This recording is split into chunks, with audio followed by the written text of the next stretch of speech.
Bom, então, vamos falar de algumas medidas, né, para dados amostrais quantitativos, né? Então, aqui a gente começa com medidas de posição, né? Por exemplo, a média aritmética, são os valores x1 até xn, e a gente define x barra como sendo a média, né? A média amostral. Ela é definida como a soma dos xi dividido por n, tá? Algumas coisas de notação aqui. A gente antes estava denotando, a gente denotava variável aleatória por letra maiúscula, né? X, Y, coisas assim, né? Esses carinhas aqui são variáveis aleatórias. Em geral, né? Não é só porque é letra maiúscula que é variável aleatória, mas a gente costuma denotar com letras maiúsculas. Aqui tá tudo minúsculo, né? Bem que tanto faz. O, que, o que vai diferenciar é se ele está sendo considerado um valor numérico amostrado já para aquela variável aleatória, ou se ele está se referindo ao comportamento aleatório da observação. Então, se for minúsculo, é um valor numérico.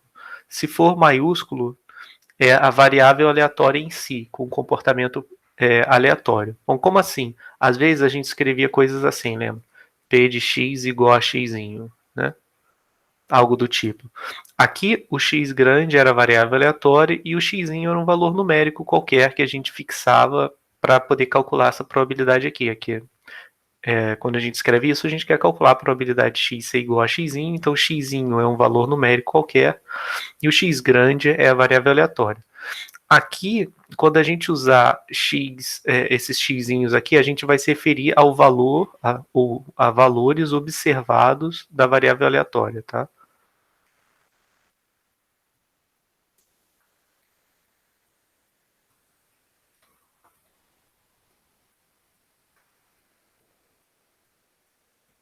Valores observados da variável aleatória. Então a gente pode pensar que existem n variáveis aleatórias, x grande 1 até x grande n, e que elas assumiram na amostra, quando eu fui olhar, né, quais foram os valores que saíram, saiu o valor x 1 até x n, tá?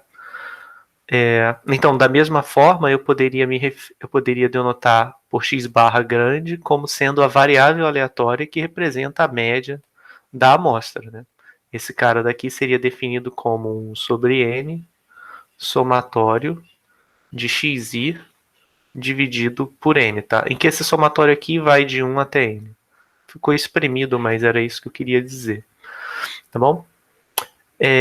Bom, outras medidas, não, são medidas de posição porque são medidas usadas para resumir informação numa amostra, tá? Outra medida de posição possível é a mediana, que a gente já viu aqui, né? Mas só a gente viu na aula passada. Mas só relembrando, né? Não, na verdade, mediana em si a gente já viu, já tem um bom tempo. Quando a gente fala de mediana com respeito à distribuição de probabilidade, ela é definida como o valor que deixa 50% de probabilidade à esquerda dele, de acordo com aquela distribuição de probabilidade. Com respeito a uma amostra, a mediana ela representa o seguinte: ela é o valor, né, que divide metade das amostras para a esquerda daquele valor e a outra metade para a direita, tá? Então a gente viu, né, como definir a mediana e a gente define ela como a variável aleatória x ordenada, né? Aqui a gente sempre lembra que precisa ordenar o conjunto de dados de tal forma que o x parêntese 1 seja menor ou igual a x parêntese 2 e assim sucessivamente até menor ou igual a x parêntese n, tá? Então, a gente viu que o segundo quartil, né, ou mediana, por isso tem esse Q2, né, porque é quartil 2, né, é definido como x em qual posição ordenada? Na posição n mais 1 sobre 2, que é a posição do meio. Isso se n for ímpar, tá? E se n for ímpar, você vai pegar o valor que tiver no meio, vai ser exatamente a mediana. Você vai ter uma quantidade ímpar de valores, ordena todos eles, alguém vai estar exatamente no meio, aquele valor vai ser a mediana. E enquanto que se eu tiver uma quantidade par de valores na amostra, eu tomo a mediana como sendo a média entre os dois caras do meio, né? Agora não vai ter um só, vão ter dois. Então eu vou pegar o xn sobre 2 e o xn sobre 2 mais 1, né? Que é o próximo cara, e faço a média dos dois. Outra medida, bom, a mediana ela é similar à média, tá? No caso em que a variável aleatória é simétrica, no caso que a gente tem uma variável aleatória, ou uma amostra, né, aqui no caso, que seja simétrica, a mediana e a média vão ser exatamente iguais, né? Então, deixa eu só anotar aqui. Média igual a mediana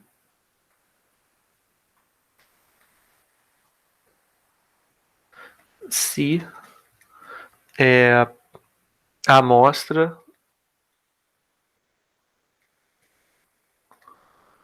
é simétrica, tá?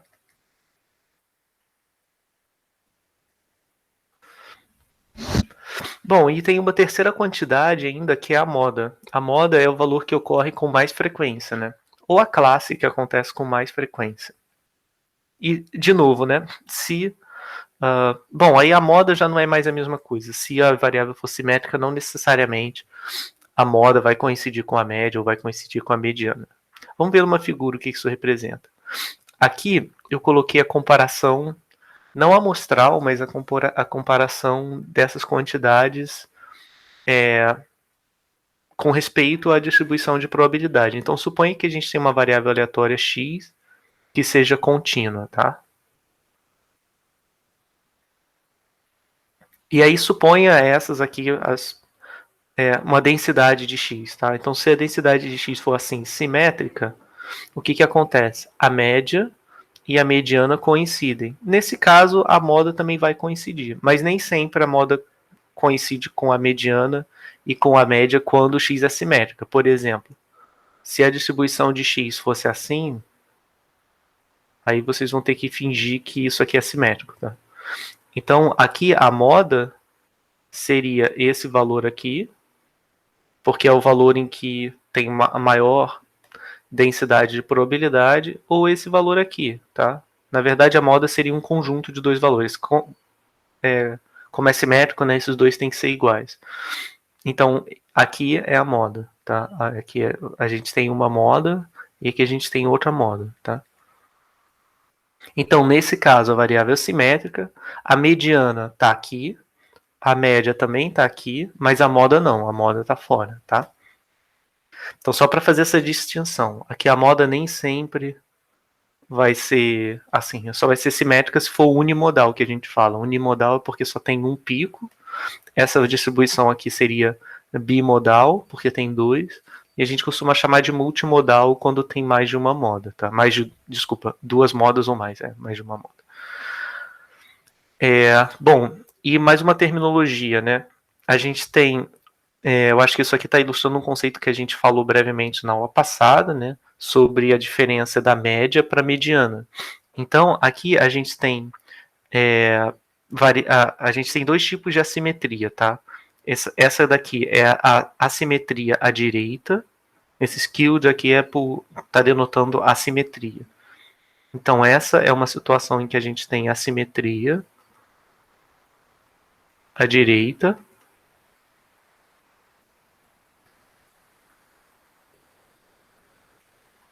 E aqui é uma situação em que a gente tem assimetria à esquerda. Assimetria à esquerda.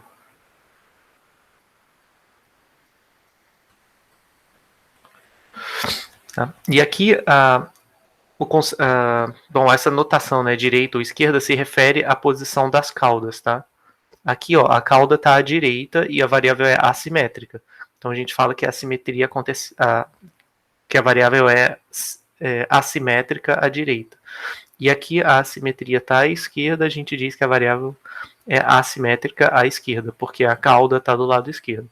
Bom, e aí o que acontece? O que eu queria chamar a atenção para vocês era com respeito à média e à mediana. Se eu olhar, olha, a mediana está aqui e a média está aqui, mais à direita. por que que a média, nesse caso, tende a ficar... Não, nesse caso vai ser, né, à direita da mediana. A gente tem que lembrar que a mediana ela é uma medida de posição que ela é mais robusta a outliers, né? Ela é menos sensível à ocorrência de outliers. Então, os caras da cauda não puxam tanto a mediana quanto puxam a média. Então, em geral, vai acontecer isso. Se a média for bastante diferente da mediana, é porque existe um tipo de assimetria, né? E se a média estiver à direita da mediana, é uma assimetria à direita. Enquanto que se a média estiver à esquerda da mediana, então é uma assimetria à esquerda, tá?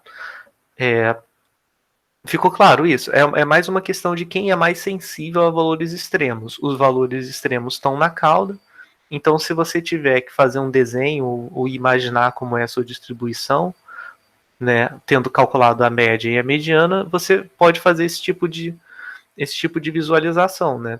Se a média estiver bem mais à direita do que a mediana, provavelmente você está numa situação em que a variável é assimétrica à direita.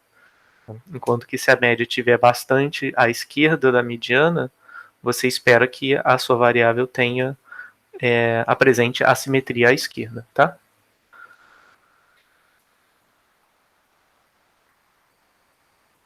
Bom, e aí vamos falar um pouco sobre medidas de dispersão, né? Essas coisas a gente já tinha falado mais ou menos na aula passada, né? Sobre média, sobre mediana. O conceito de moda a gente viu agora, mas também não é difícil, né? Só olhar para os picos da distribuição de probabilidade.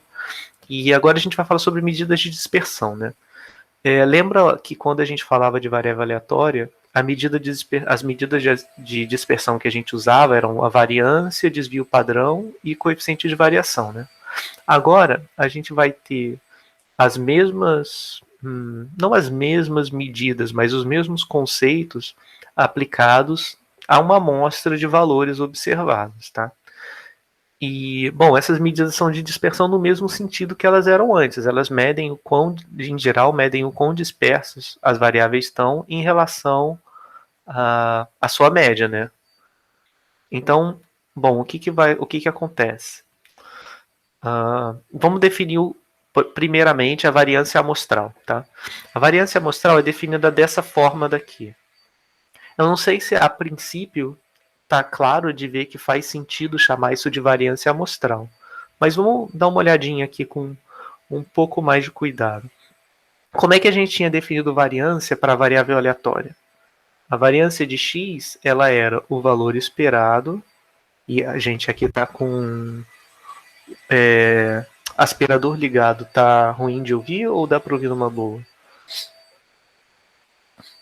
Dá nem pra perceber. Uma boa. Ah, que bom. Tá, beleza. Então vamos lá. A variância a gente tinha definido como? A gente definiu como o valor esperado da distância ao quadrado entre x e a sua média, né? Então era assim.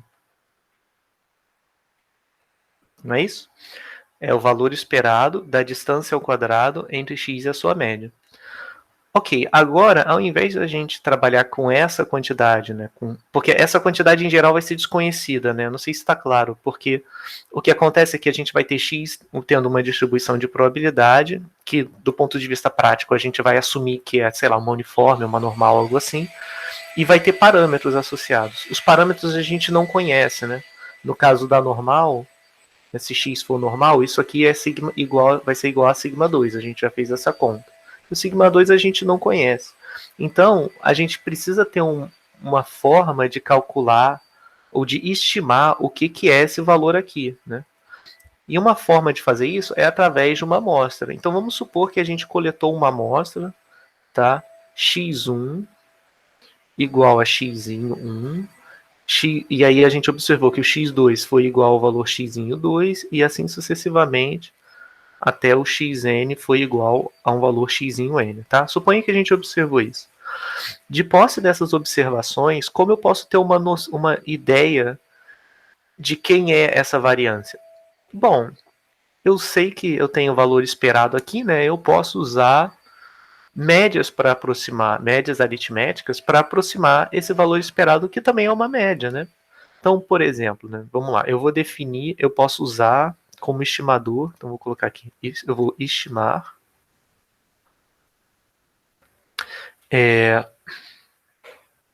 a variância de x pela seguinte quantidade, né, por... dentro aqui onde aparece esse valor esperado, eu posso colocar uma média, posso colocar algo assim.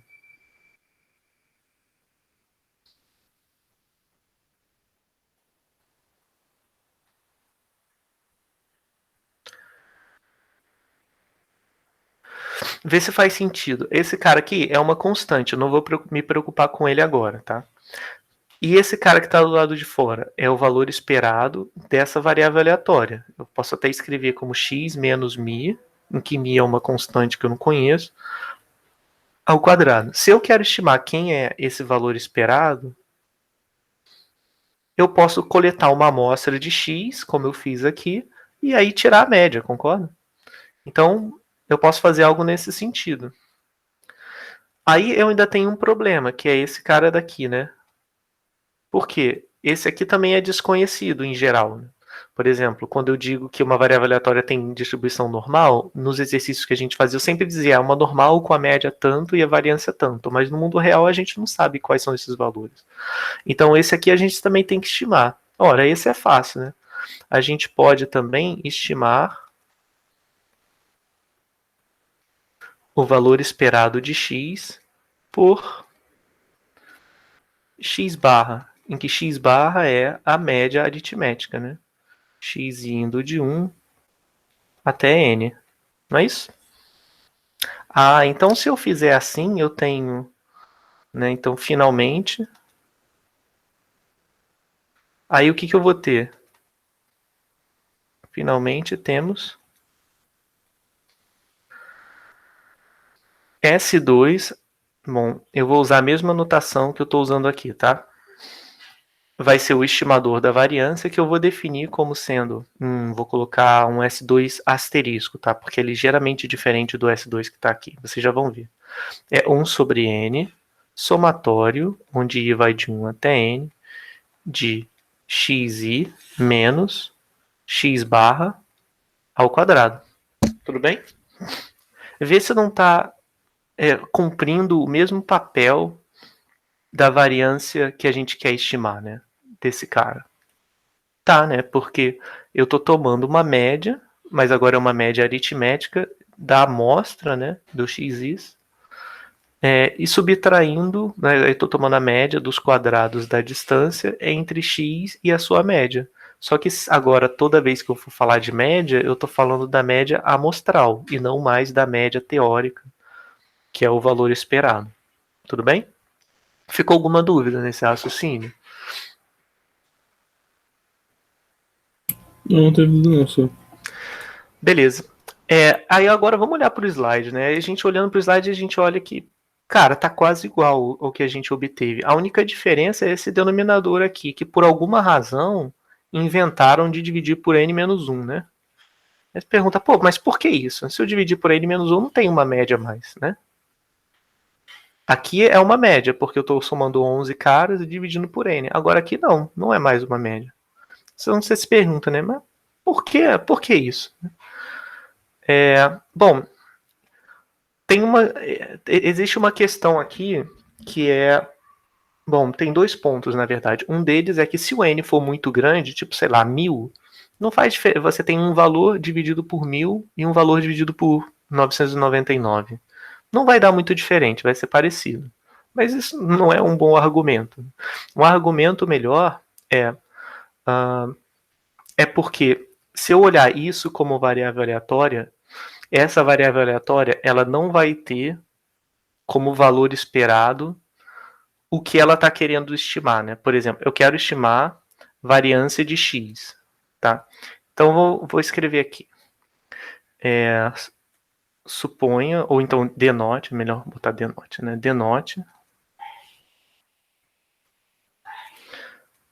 o E de xis todos os valores... Bom, é uma amostra vindo da mesma distribuição. Então, vou supor que vou chamar os valores esperados de todo mundo, vou chamar de μ, e a variância de todo mundo vou chamar de sigma 2, tá? Não necessariamente os x são normais, tá bom? Aí o que eu vou fazer? Bom, esse cara daqui eu quero usar para estimar a variância de xi, né? Como ele depende de coisas que são aleatórias, o S2 asterisco é aleatório, certo? Esse cara daqui é aleatório, porque depende de variáveis aleatórias. Bom, se ele é aleatório, ele tem um valor esperado e tem uma média. Um valor esperado e uma variância. Como eu estou usando ele para estimar sigma 2, é natural, eu gostaria de ter, né? Então vou escrever aqui, gostaria que, em média, ou seja, o valor esperado de S2 asterisco fosse igual a sigma 2. Porque o que isso quer dizer? Quer dizer que quando eu considero esse cara aqui com comportamento aleatório, em média ele vai coincidir com sigma 2, tá?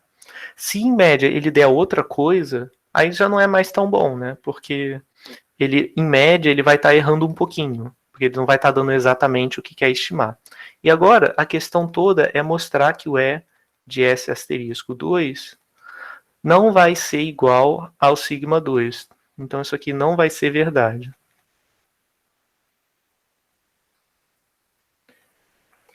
E a gente vai ver que quando divide por n-1, aí sim o valor esperado dá sigma 2. Então vamos fazer aqui rapidamente. O valor esperado de S2 asterisco vai dar 1 sobre n, somatório do valor esperado de xi menos x barra ao quadrado.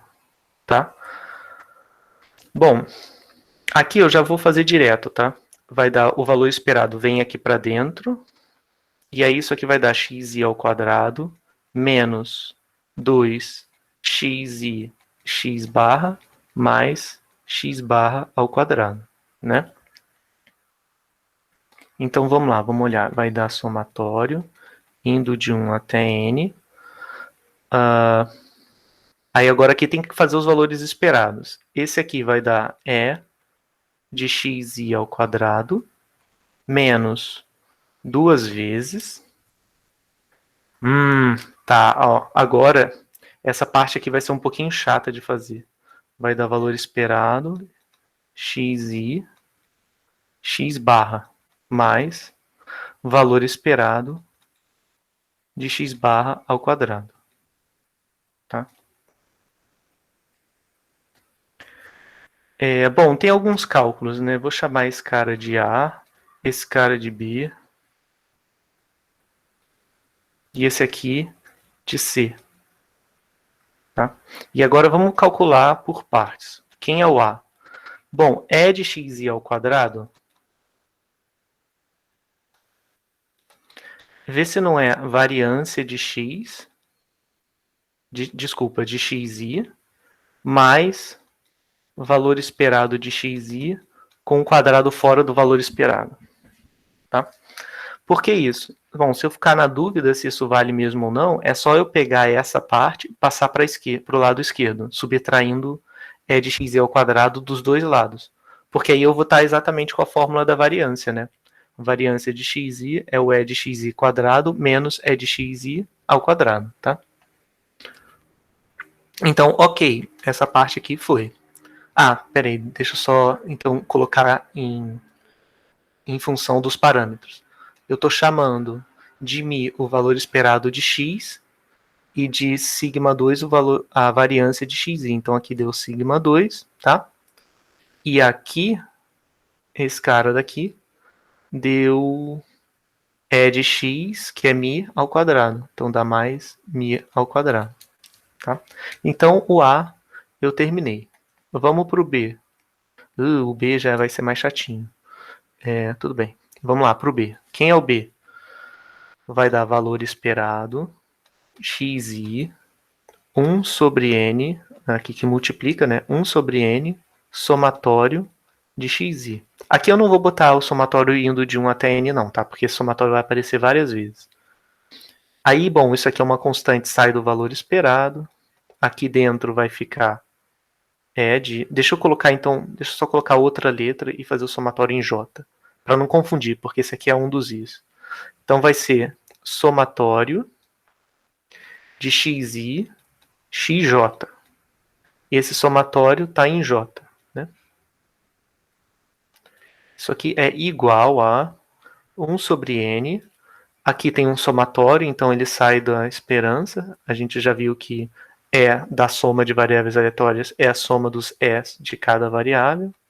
Então vai dar x e xj. Aí agora, eu não falei isso, mas as nossas amostras vão ser, a gente vai supor que essas amostras são independentes, tá? Então aqui, deixa eu colocar entre parênteses, xi independente de xj para todo i diferente de j. Tá? Então o que vai acontecer? Aqui, continuando, né? Isso aqui vai dar 1 sobre n. Esse somatório em j, eu vou abrir ele em dois. Um que é nos j que são diferentes de i, tá? Então vai dar x e xj. Então aqui eu tenho n termos, tá? Aí eu peguei desses n termos, tirei um fora, que é o termo quando j é igual a i. Sobrou só o j, o somatório onde os j são todos diferentes de i.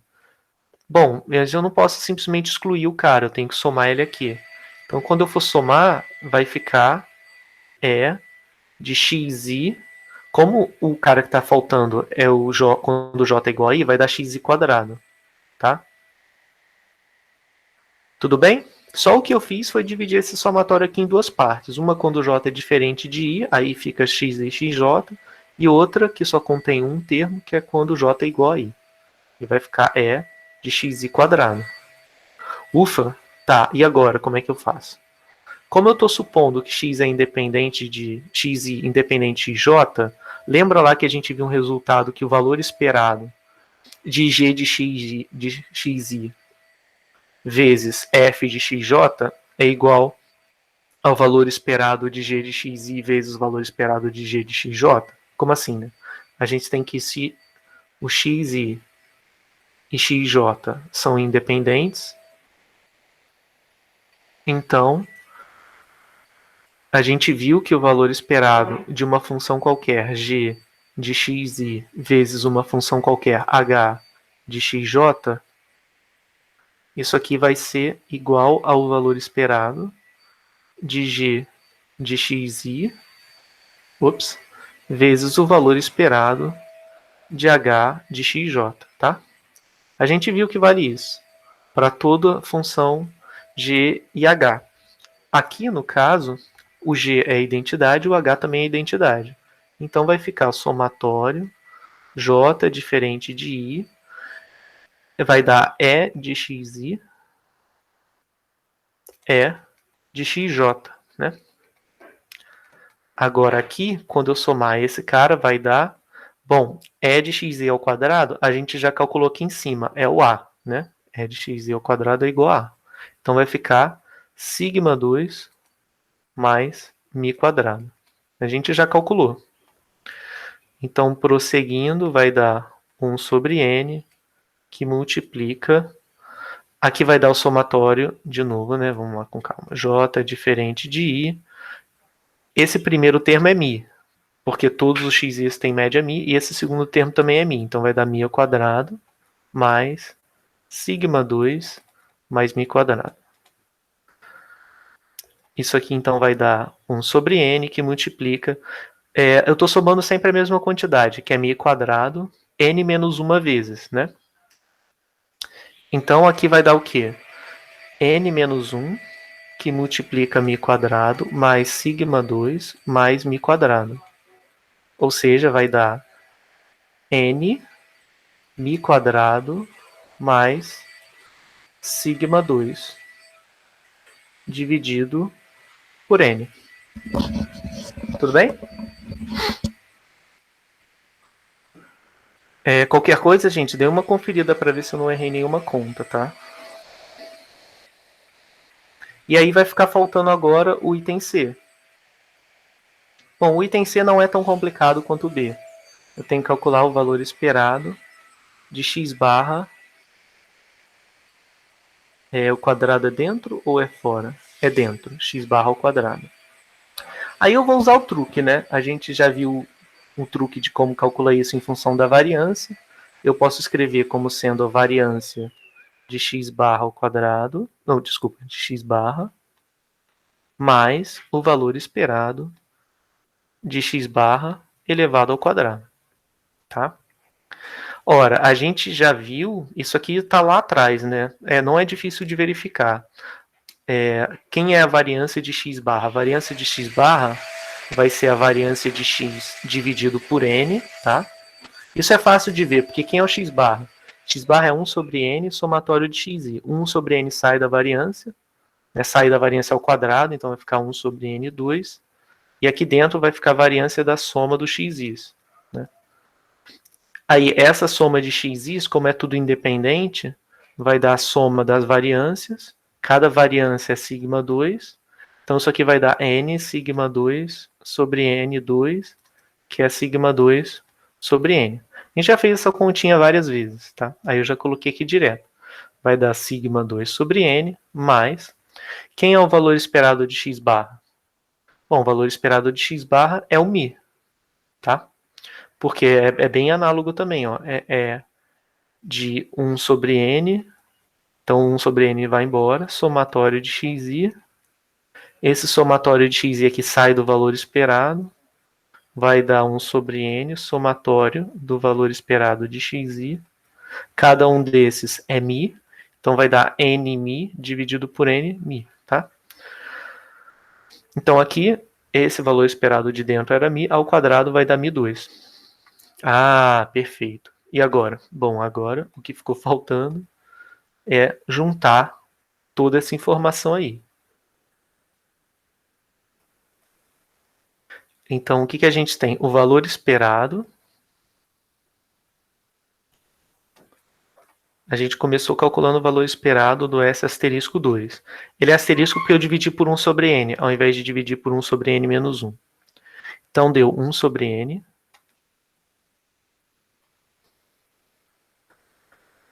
Somatório.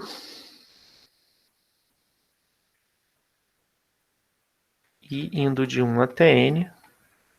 De quem? A, que deu sigma 2 mais μ quadrado. Esse é o A. Menos 2 vezes B, que vai dar isso aqui, tá? Aí eu já vou separar, tá? Vai dar μ2 mais sigma 2 sobre n. Eu peguei esse cara aqui, tá? Mais C. E quem é o C? O C foi o que a gente acabou de calcular. Sigma 2 sobre n mais μ quadrado, tá? Bom, e aí agora é só fazer algumas continhas. Aqui dentro, repara que esse μ quadrado com esse menos 2μ quadrado e o outro vão embora. Então isso aqui cancelou tudo, né? Então aqui vai ficar 1 sobre n, somatório, e indo de 1 até n, de sigma 2 menos sigma 2 sobre n. Ou seja, 1 sobre n, somatório, e indo de 1 até n, de... Aqui, fazendo o denominador comum, vê se não vai dar isso. n menos 1, sigma 2, dividido por n, não é? Porque o que eu fiz aqui foi dividir e multiplicar por n esse sigma 2 aqui. Deu n menos 1, sigma 2 dividido por n. Aí agora, nota que esse somatório não depende de ir mais aqui dentro, né? É sempre a mesma constante. Então vai dar n vezes isso que está aqui. N vezes n menos 1 sobre n sigma 2. Aí olha só, cortou, cortou, deu n menos 1 sobre n que multiplica sigma 2. Ah, o que isso aí está me dizendo, né? Vamos lembrar lá qual foi a motivação de fazer todas essas contas. Eu estava falando com vocês que o S2 é um estimador do sigma 2. Como ele está estimando o sigma 2 e ele é aleatório, eu gostaria que, em média, ele acertasse, né? Então, é essa informação que está aqui, ó. Eu gostaria que isso aqui valesse. Mas não é verdade. E a gente acabou de ver que não é verdade. Porque esse valor esperado deu n menos 1 sobre n, que multiplica sigma 2. Ah, então, pô, né, tá meio ruim, né? Porque, enfim, o que aconteceu é que não deu certinho, né? O valor esperado não deu igual ao sigma 2, ao valor sigma 2, né? Deixa eu só conferir para ver se eu coloquei as minhas contas certas. Porque se eu colocar dividir por... Ah, tá, beleza. Aí o que acontece? Ao invés de trabalhar com S asterisco 2, eu posso trabalhar com esse S2 aqui, ó.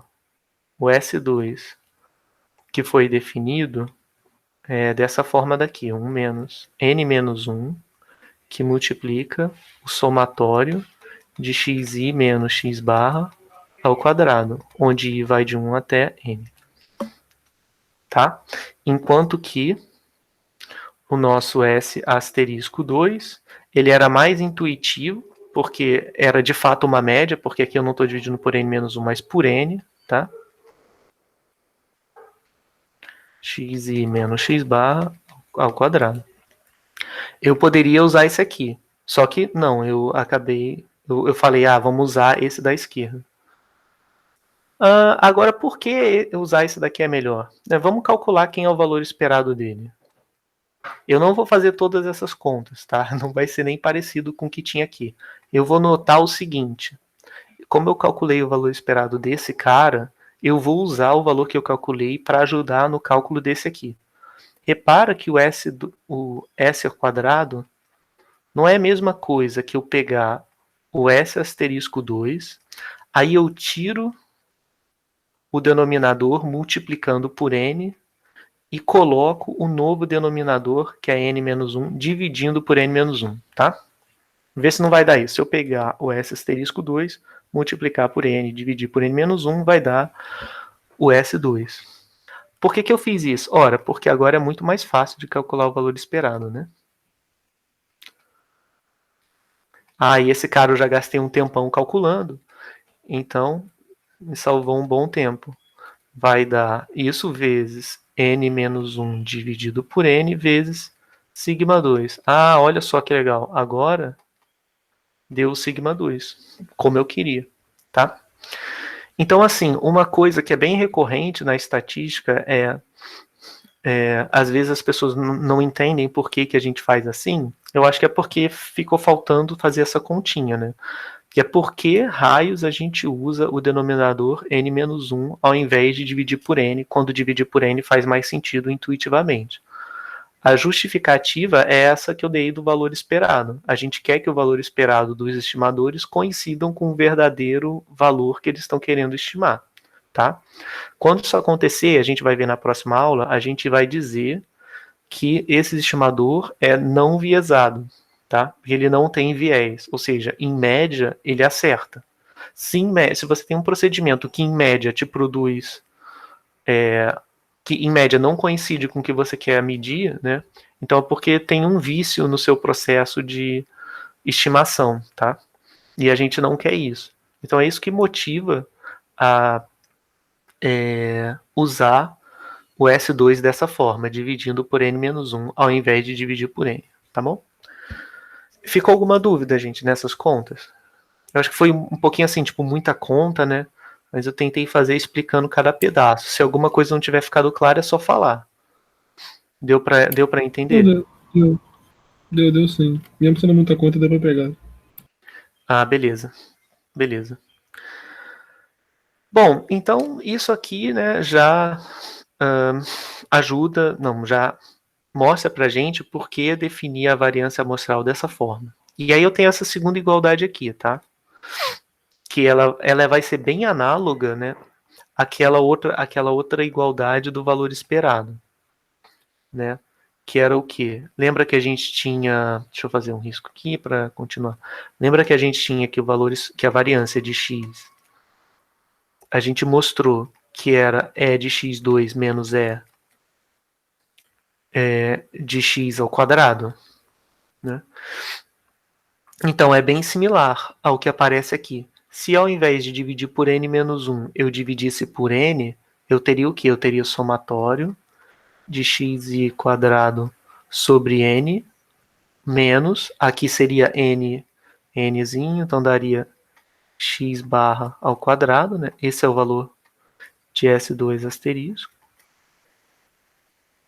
Aqui x barra ao quadrado.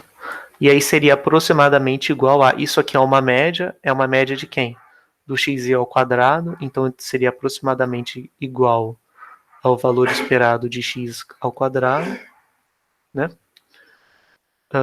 Menos, quem é o x barra? O x barra é aproximadamente igual ao valor esperado de x.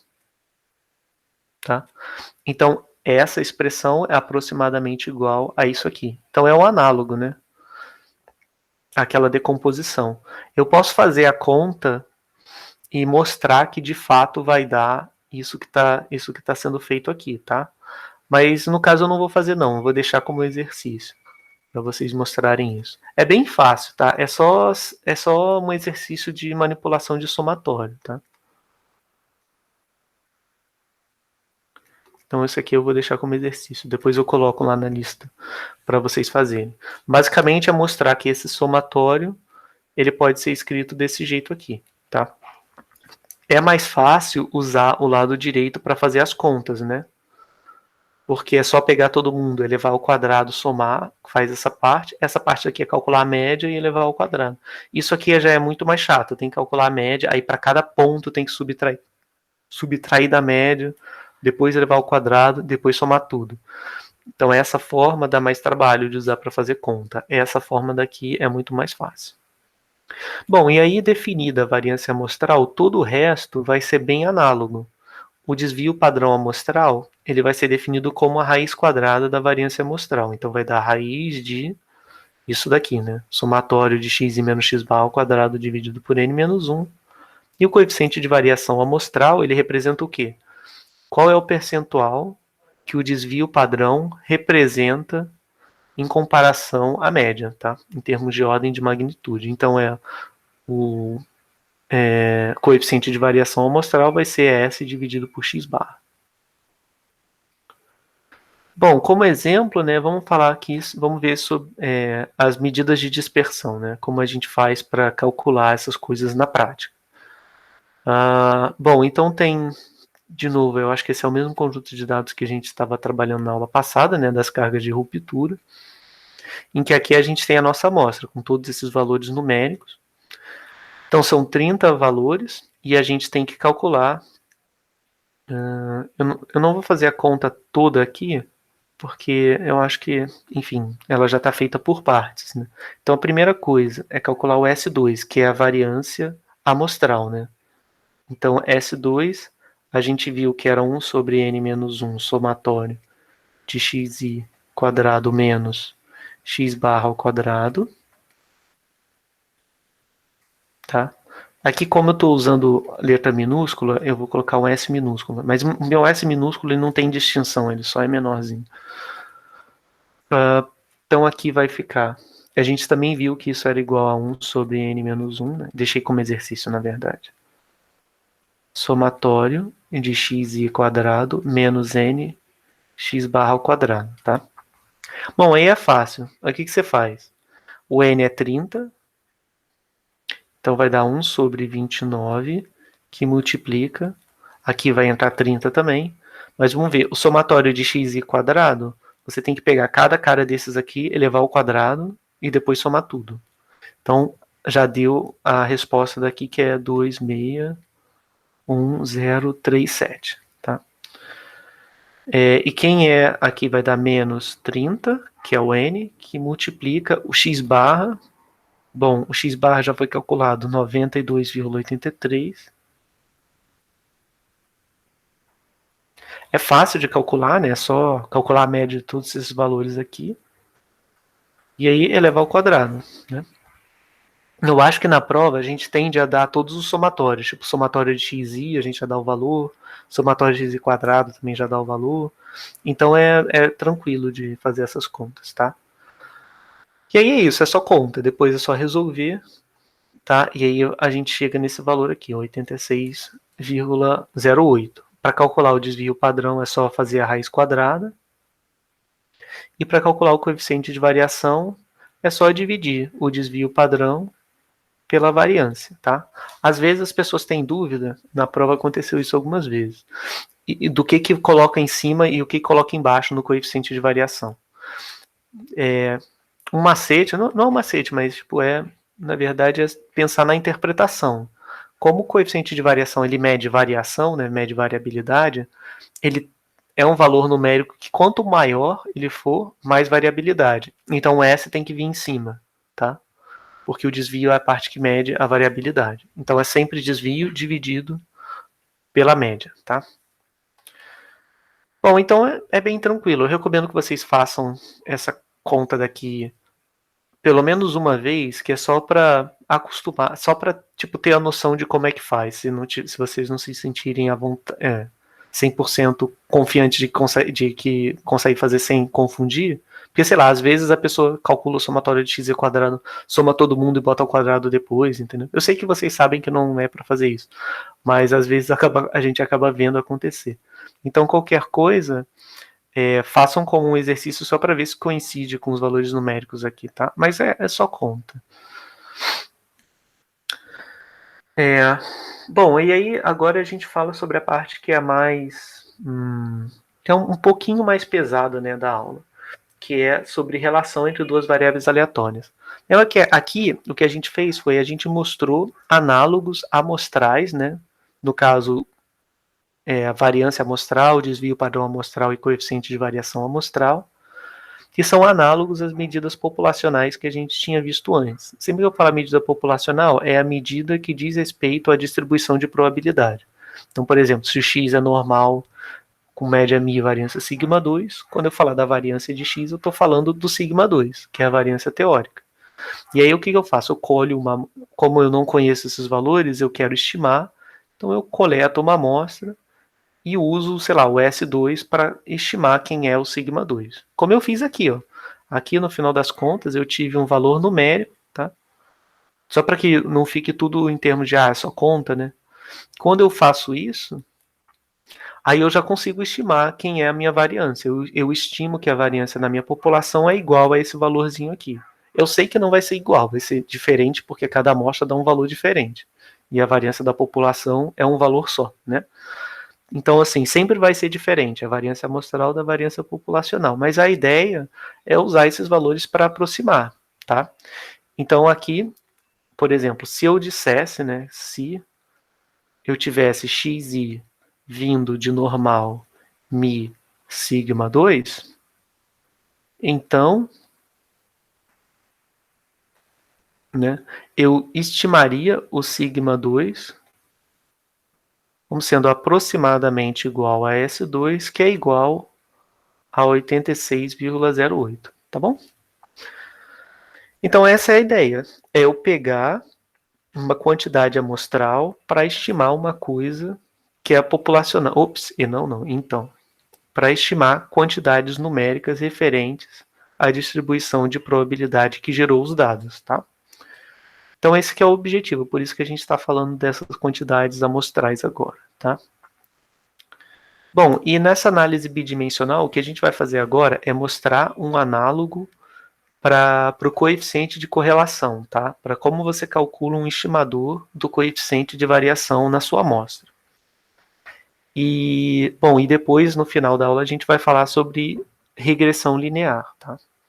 Que é como você obtém uma reta que melhor aproxima a disposição espacial entre duas variáveis aleatórias x e y coletadas conjuntamente, tá? Então aqui a gente vai ter duas variáveis aleatórias, x e y, tá? E aí os dados, eles vêm de uma amostra de tamanho n. que essa amostra, cada ponto da amostra, na verdade, é um par ordenado, em que a primeira posição é o xi e a segunda posição é o yi. O x e o y é a iésima observação da variável aleatória x, e o yzinho y é a iésima observação de y, tá? Então você pode ver, por exemplo, num experimento lá de FISESP, que você joga uma bolinha, né, de uma certa altura e vê quanto tempo que leva para ela chegar no chão. Então você pode pensar que o seu x é a altura que você jogou, né? E o y é o tempo, que foi o tempo que ela levou para chegar no chão. Então, na primeira vez que você faz o experimento, você vai ter um xzinho 1 e um yzinho 1. Na segunda vez, você vai ter um xzinho 2, um yzinho 2 e assim sucessivamente. Então, você pode organizar esses dados na forma de um diagrama de dispersão. Tá? Esse diagrama aqui é puramente teórico. A gente não gerou nenhum dado, nem fez nada propriamente falando para gerar valores de x e y. É só para ilustrar mesmo. Então, olha aqui, o que a gente fez foi coletar. Para cada observação, você coleta um par xi e yi. Tá? Para cada replicação do experimento, ou para cada coleta que você faz de pontos na amostra. E aí você pode colocar, né, num plano cartesiano, y, deixa eu colocar diferente aqui, yzinho y, e aqui xzinho y, tá? E aí os pontos ficam dispostos dessa forma. Aqui tem pouquíssimos pontos, né, mas enfim. Então, bom, uma pergunta, né, que conclusões preliminares podem ser tiradas do diagrama? Não muitas, porque só tem poucos valores. Parece que à medida que x aumenta, y aumenta, né?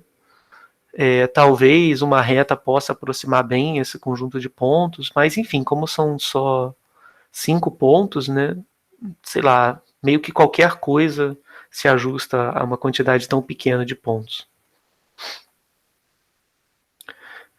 Então aqui a gente pode pensar, né, que esse diagrama sugere uma relação linear positiva, mas provavelmente também sugeriria uma relação quadrática, ou outro tipo, né, de relação também, porque são poucos pontos, tá?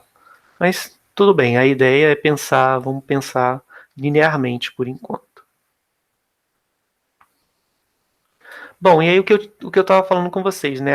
Agora a gente vai querer uma medida que seja análoga à medida de covariância que a gente definiu antes. Então, vamos lá. Antes a gente tinha definido a covariância entre duas variáveis aleatórias x e y, como sendo o quê? E aqui não tinha muita interpretação.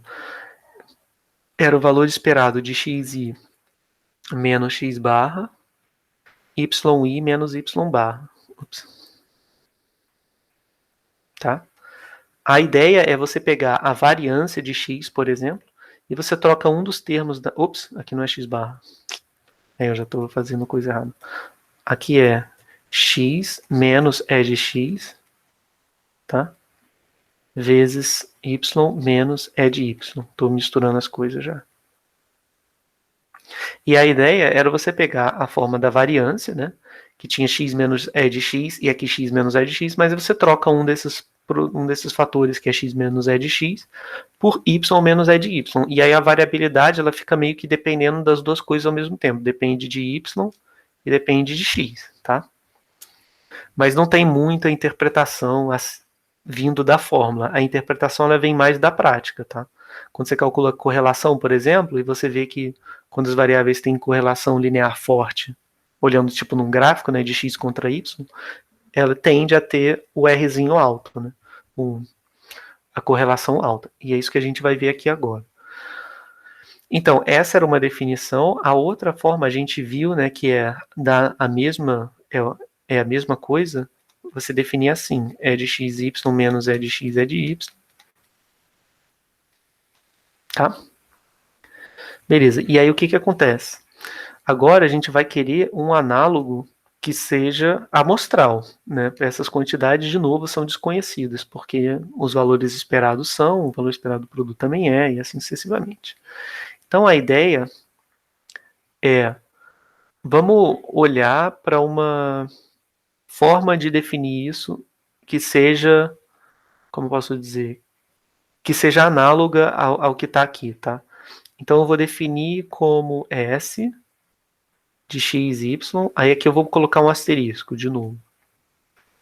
Eu vou tentar fazer de uma forma que seja análoga ao que a gente fez antes, né? Se eu tiver que estimar essa quantidade, eu vou querer estimar esse cara que eu não conheço por x barra, que é a média amostral. Esse aqui que eu também não conheço, eu vou querer estimar por y barra. E no final, o que está lá fora, esse cara é uma constante, isso é uma constante, o que eu vou fazer é calcular uma média dessa quantidade toda aqui. Então, o meu SXY asterisco fica sendo assim. XI menos x barra, que multiplica YI menos Y barra. Tá? E aí, olha só, de novo aconteceu o quê? A gente decidiu dividir por n-1, ao invés de dividir por n, tá? E aqui o princípio é análogo ao que eu fiz antes, mas eu não vou fazer a conta, tá? Mas é análogo. E também porque depois a gente vai ver como é que faz para calcular a correlação amostral. Esse aqui é só covariância. Como a correlação, aí já dá para ficar com o radar ligado, né? Como a correlação é a covariância dividido pelos desvios, né? Divide pelo desvio de x vezes o desvio de y. Os desvios eu prefiro calcular com n-1, né? Então no denominador vai aparecer n-1 dentro de uma raiz, quando for calcular o desvio padrão de x, e de novo o n-1 dentro de uma raiz com respeito ao desvio padrão de y, né? Então vai sair da raiz 1 sobre n-1, então é conveniente também eu colocar o s de xy com o n-1 aqui, porque vai cortar, tá? Na hora de calcular a correlação. Mas tudo bem, a gente vê isso com calma depois. Então a gente pode aproximar dessa forma, só que na verdade a gente escolhe usar um n-1, então aqui a gente define sxy como sendo 1 sobre n-1 somatório 1 até n de xi menos x barra, yi menos y barra, tá? E eu posso fazer da mesma forma, eu posso olhar para essa parte aqui, tá? Como é que eu faço essa parte? Eu também posso definir, e aí vai ser, dá para ver que dá a mesma coisa. Vai ser somatório, 1 sobre n, somatório, i indo de 1 até n, xi, yi, menos, quem é o valor esperado de x? Eu posso aproximar por x barra, e o valor esperado de y eu posso aproximar por y barra, né? Então aqui, ó, dá para ver que deu quase igual ao que está aqui. Só não deu igual porque eu estou dividindo por n-1. Se eu estivesse dividindo por n, daria igual, certinho, concorda? Por quê? Essa primeira parte viria daqui e essa segunda parte o n corta com n, tá? Então, beleza, essa parte aqui está justificada e essa aqui também está justificada, tá bom?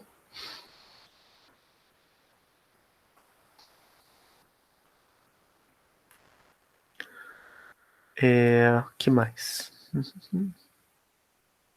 Então a gente vai ter o S de x e x, y definido dessa forma e também vai ser análogo, também vai ser a mesma coisa que eu defini como sendo da forma com que está desse lado, tá?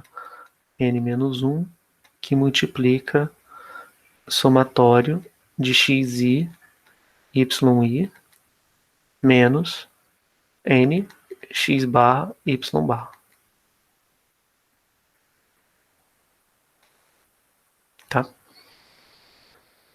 Então é bem similar ao que a gente tinha visto antes, né? E aí a gente vai ter a mesma interpretação que acontecia com a covariância populacional, que se ela é positiva, então o diagrama de dispersão mostra uma tendência crescente de y como função de x.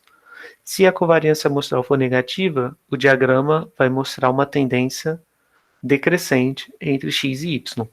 E se ela for zero ou próxima de zero, ela não vai mostrar nenhuma tendência linear. Tá?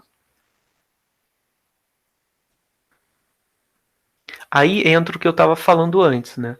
O que eu comecei a falar e aí acabei não dando o detalhe, que é sobre o coeficiente de correlação. Então, de novo, né, o coeficiente de correlação ele vai mimetizar o coeficiente de correlação que a gente via antes. Então, antes a gente definiu a correlação populacional entre x e y, a gente definiu como sendo a covariância entre x e y dividido pelo desvio padrão de x vezes o desvio padrão de y, tá? Então essa era a definição da correlação. Agora a gente vai querer fazer análogo. A gente já definiu tudo que está aqui, certo? Para a medida amostral. Então a gente chama de R de XY, é a correlação amostral. E essa correlação amostral ela é igual a S de XY, que o S de XY é o estimador da covariância, dividido pelo desvio padrão de x, que aqui é a raiz da variância, né? E a variância eu estou denotando por S2, eu vou colocar só S subíndice x, que é para indicar que é o desvio de x, dividido por S de y, que é o desvio de y, tá bom?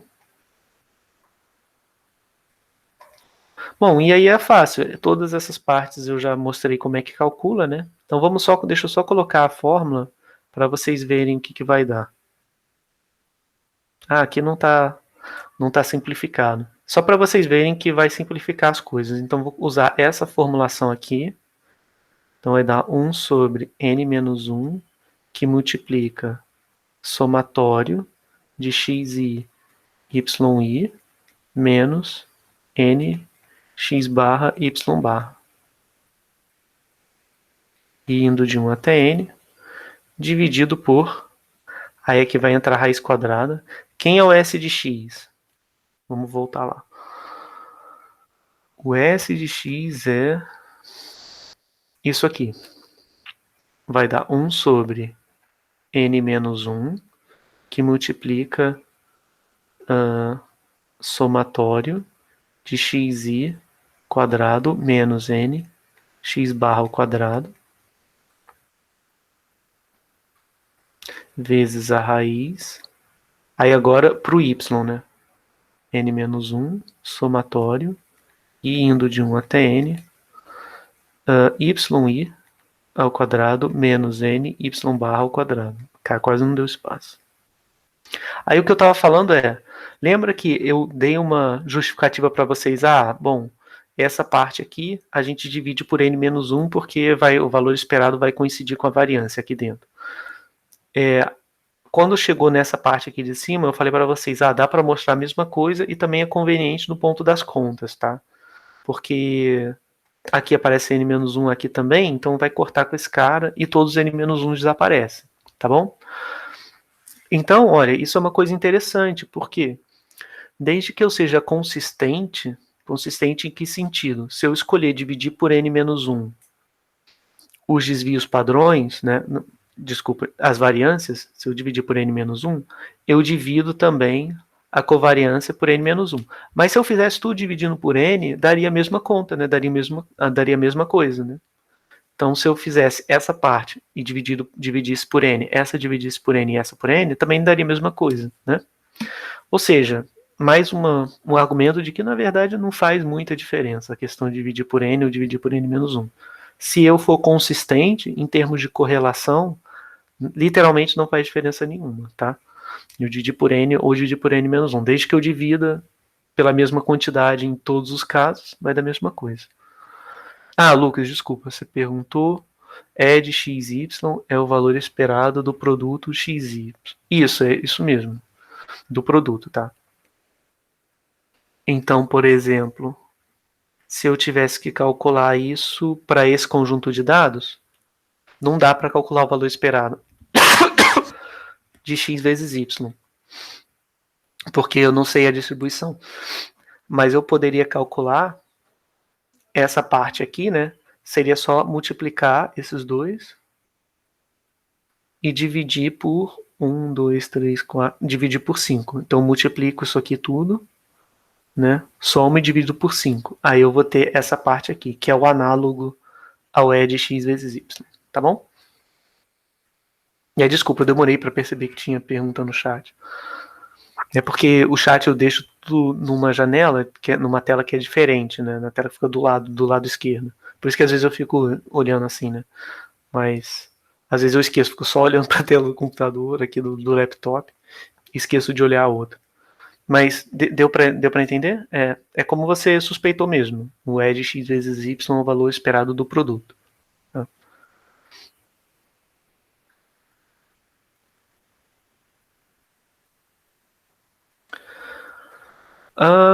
Bom, então vamos olhar só as propriedades que estão aqui, mas vocês já conhecem, são as mesmas propriedades da correlação populacional que a gente estava vendo antes, né? Que é o coeficiente de correlação, ele não tem dimensão, né? Tipo, ele é adimensional, isso é fácil, por quê? Porque esse cara daqui tem a mesma dimensão dos dados, esse aqui também tem a mesma dimensão dos dados, isso aqui tem a dimensão de x, isso aqui tem a dimensão de y, isso aqui vai ter a dimensão do produto, né? Vai ser o produto da dimensão de x, o produto da dimensão de y, essas dimensões todas cortam. É só olhar aqui, né, a fórmula. Então, se esse cara é medido em Newton, o x é medido em Newton, e o y é medido, sei lá, em metros por segundo, né? Então vai ficar Newton vezes metro por segundo. Eu nem sei se aonde que aparecem coisas assim. E aqui também é a mesma coisa. Então vai cortar tudo, tá? Vai ficar adimensional. Também tem aquela noção de que a correlação amostral está entre menos 1 e 1. Quanto mais perto de 1 ou de menos 1, maior é a intensidade da relação linear entre x e y, tá? Em que se a correlação amostral estiver próxima de menos 1, essa relação linear entre x e y vai ser decrescente, né? Enquanto que se estiver mais perto de 1, a relação linear vai ser crescente entre os dois, tá?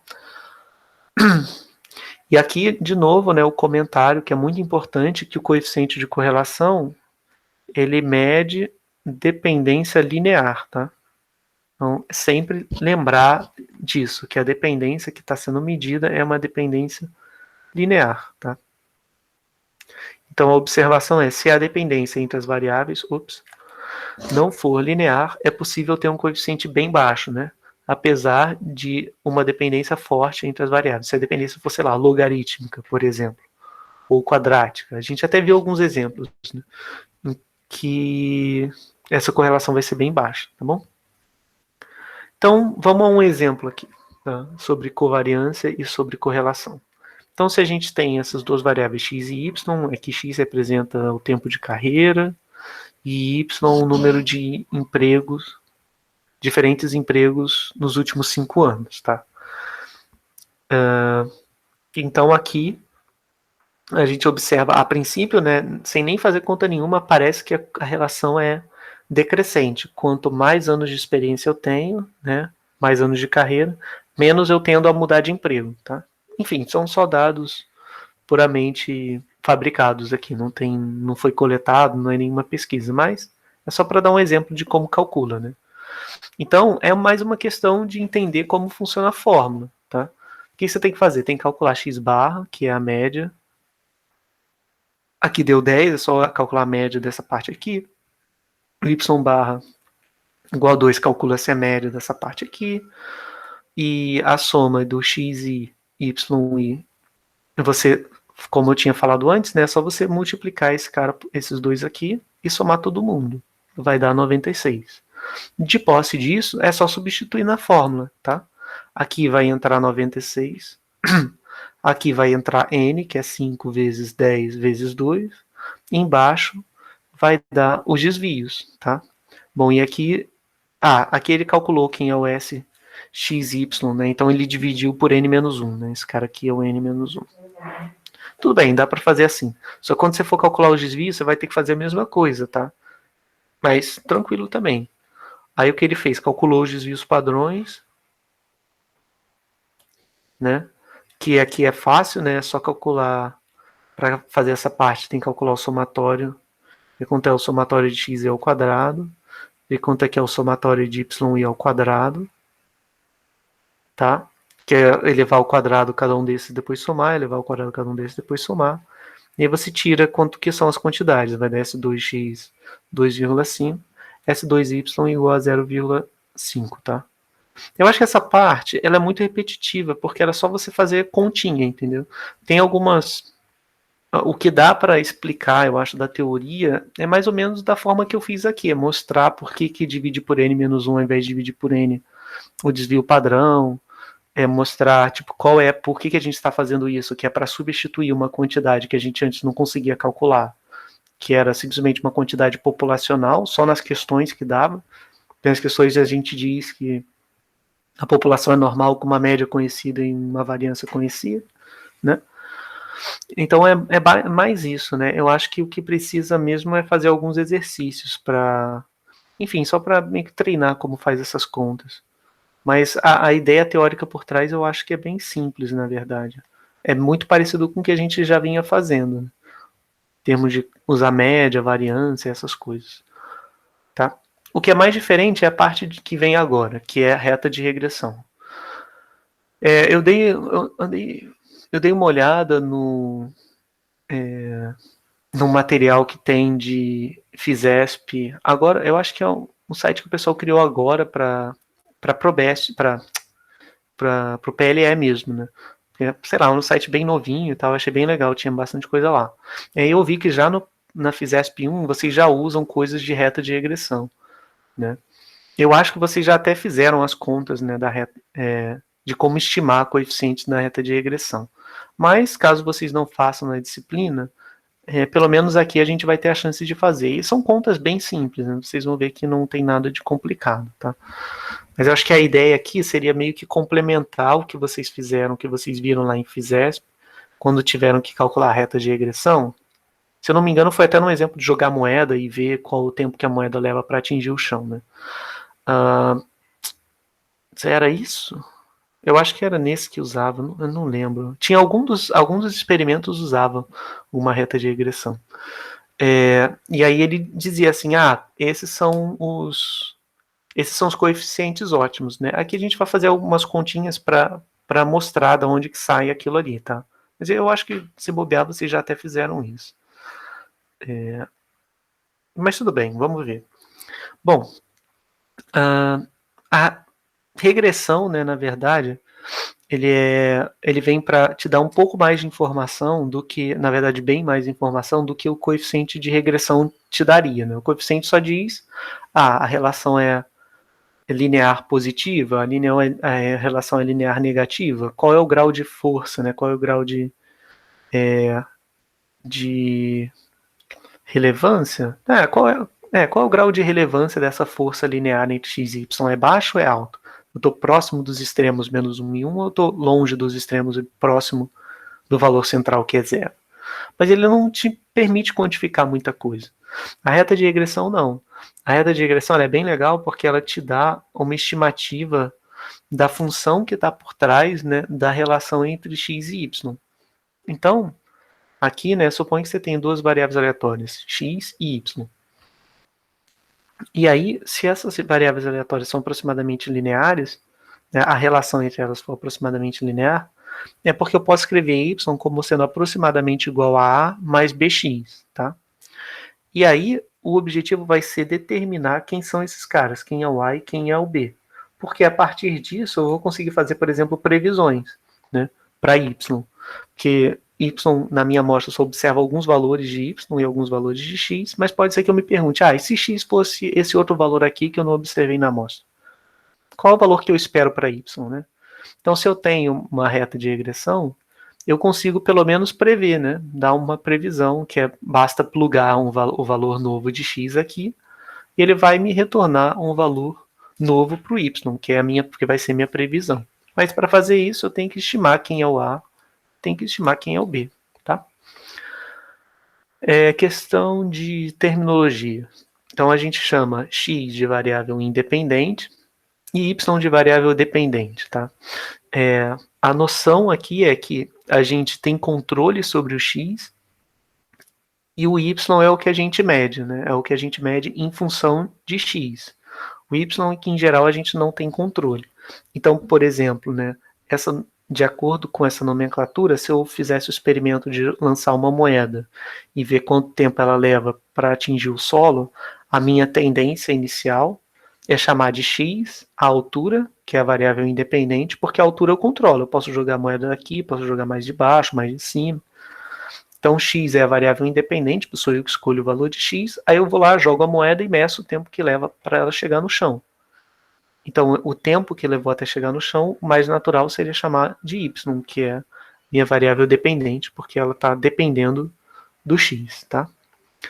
E aí o que eu falei é, esses parâmetros A e B são desconhecidos e é o que eu quero estimar, tá? Então, só para, eu acho que é melhor eu ir um pouquinho mais para frente para mostrar isso na reta, tá? Então, que a gente vai ter algo assim, ó. A gente tem duas variáveis x e y, e a gente mede as duas conjuntamente numa amostra, tá bom? Então, o que acontece?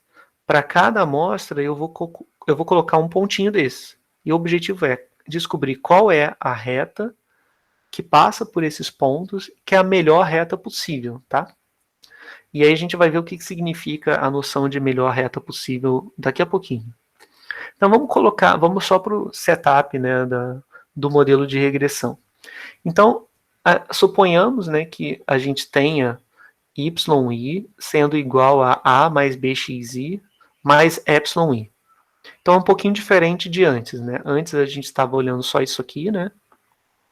Agora eu estou dizendo, tá, eu reconheço que o y não é exatamente igual a x mais b, mas ele vai ser igual ao ax mais b mais um errinho. Esse é o epsilon i. Então esses erros epsilon i, eu vou supor que são i e d, que é independente e identicamente distribuído, quer dizer o quê? Quer dizer que são independentes e têm a mesma distribuição. Né? De tal modo que o valor esperado do EI é zero, tá? Para todo i. E a gente vai supor que os xis não são aleatórios. Por exemplo, no caso da moeda, eu escolho aonde eu vou lançar a moeda, tá? Então não tem aleatoriedade ali. Eu simplesmente escolhi o valor e é aquilo aí, tá? Isso é mais para a gente conseguir fazer contas e tudo mais. Mas enfim, tenham isso em mente. Em geral, a gente supõe que o x não é aleatório. O que é aleatório é o y. Tá? Para falar de valor esperado e coisas do tipo. Então, nessa suposição, o que a gente tem? Que o valor esperado de yi vai ser igual ao quê? Ao valor esperado dessa parte. Como eu estou supondo que o xi não é aleatório, então vai ficar a que é constante, b que é constante, x que eu controlo, ou seja, que é constante também. Vai dar a mais bx. Só que o erro é a única coisa que é aleatória, mas o erro tem média zero, tá? Então o que acontece?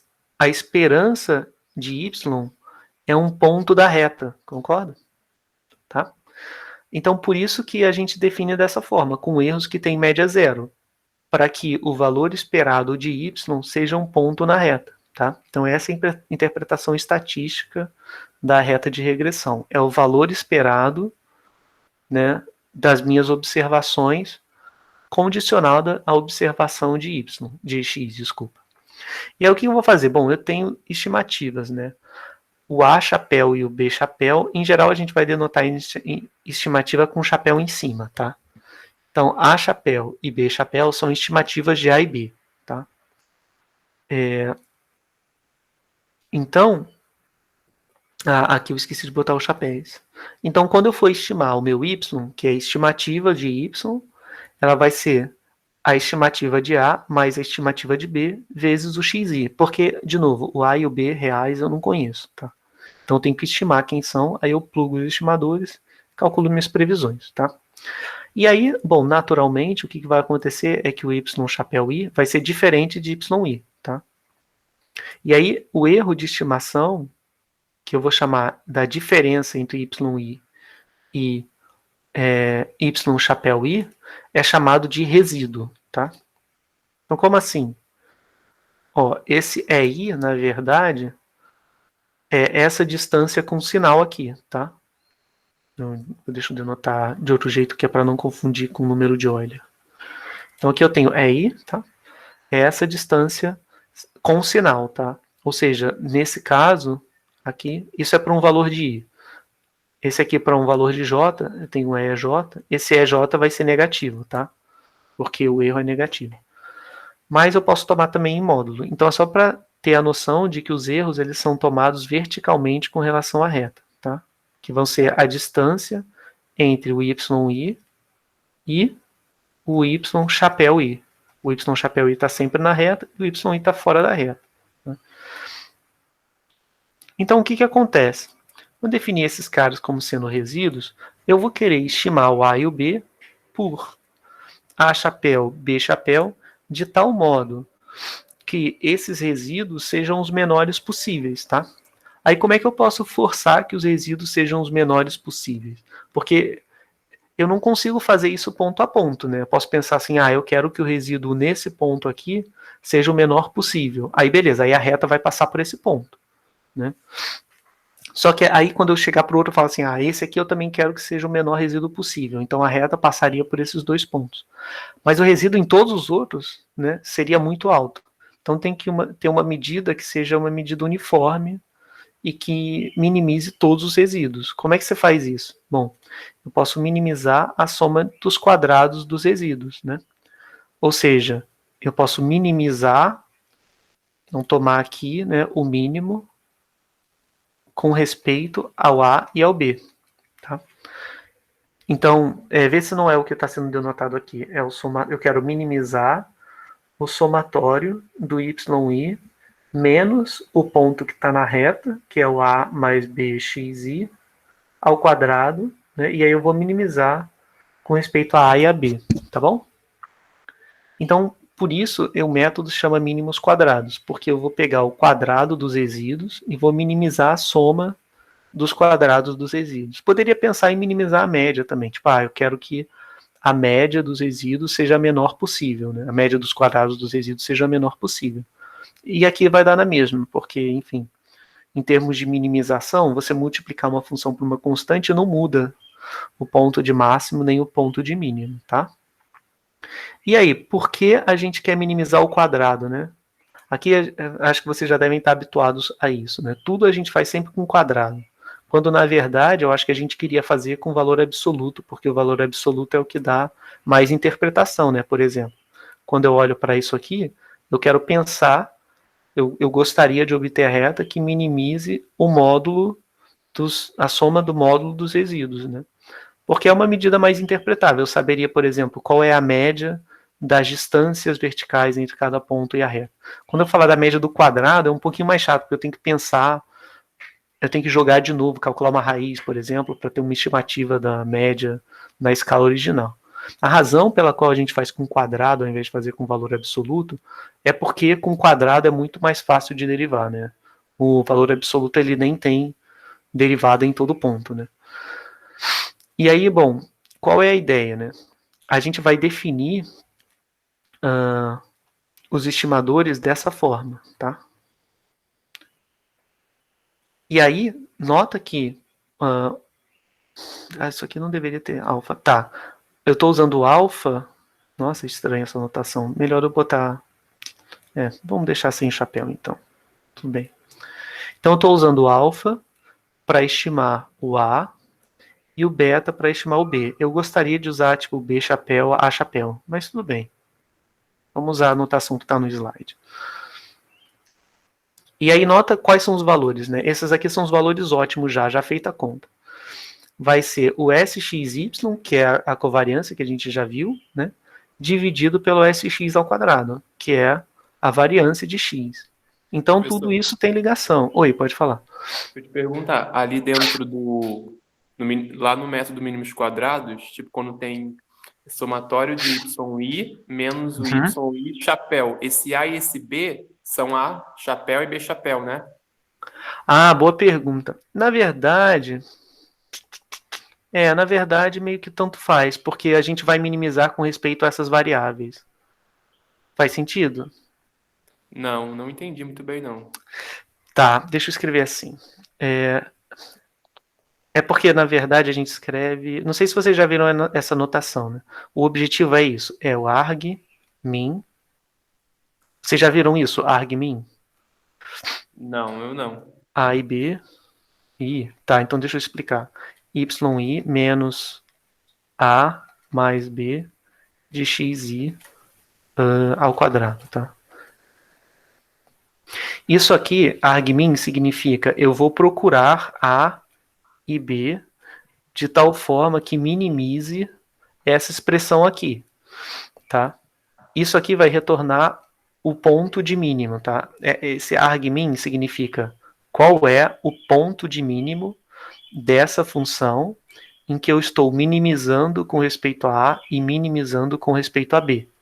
Então isso aqui vai dar um par ordenado, que eu na minha anotação aqui estava definindo como A chapéu, B chapéu, tá?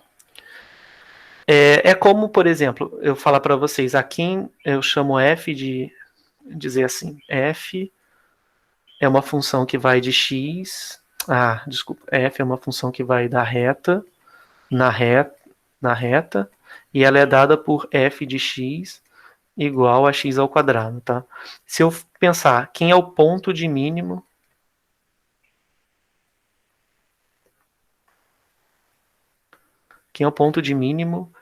de f, né?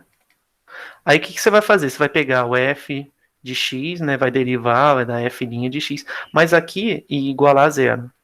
Só que aqui tanto faz se você vai botar x. Eu poderia botar f' de, sei lá, z, né? E é a mesma coisa. Eu daria 2z, né?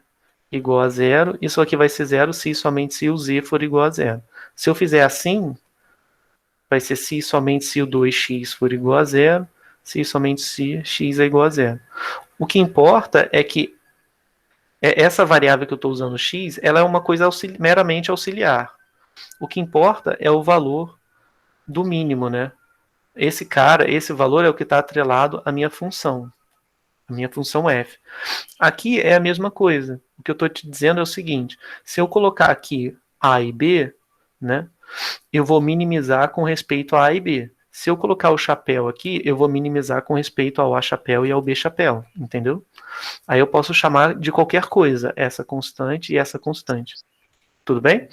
Tudo bem, professor. Obrigado. De nada.